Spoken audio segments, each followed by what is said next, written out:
Сега би сакал да одговорам на прашање на повеќе медиуми и медиумски куќи во однос на вчерашниот брифинг кој што излезе од Социјалдемократскиот сојуз, практично каде што вршат уцена да избори има или сега веднаш или во декември, па ставот на ВМРО-ДПМН по тоа прашање е доволно јасен.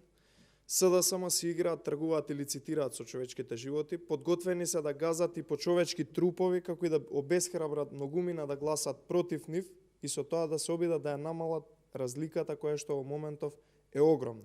Сега веќе не им е важно за здравјето на граѓаните и вториот бран кој го говореа претходно, и тоа е уште едно лицемерие, и еве ги лицемерието и лагите, односно вистинското лице на СДСМ на дело. Ова е СДСМ.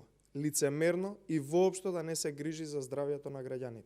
СДСМ се однесува несериозно и неодговорно. До вчера брифираа дека доцна есен ќе имало нов бран со корона, сега велат дека ако нема избори во јуни, тие ќе биле во декември. Со ова СДСМ и Зоран Заев докажуваат, уште еднаш докажуваат дека се коцкаат со судбината на граѓаните и ја оценуваат целата држава само и само за да го ублажат поразот. Ваквиот нивен ултиматум е најголем доказ дека на Зоран Заев и СДСМ воопшто не им е важно здравјето на граѓаните, туку единствени политичките игри кои на Заев може му донесат помал пораз. Такви ултиматуми ВМРО-ДПМН не прифаќа и Зоран Заев не е ниту во состојба, ниту пак е фактор во моментов да оценува некого или да диктира услови. Зоран Заев е давеник, фатен за сламка и уште еднаш нека му биде јасно, Зоран Заев е завршена приказна.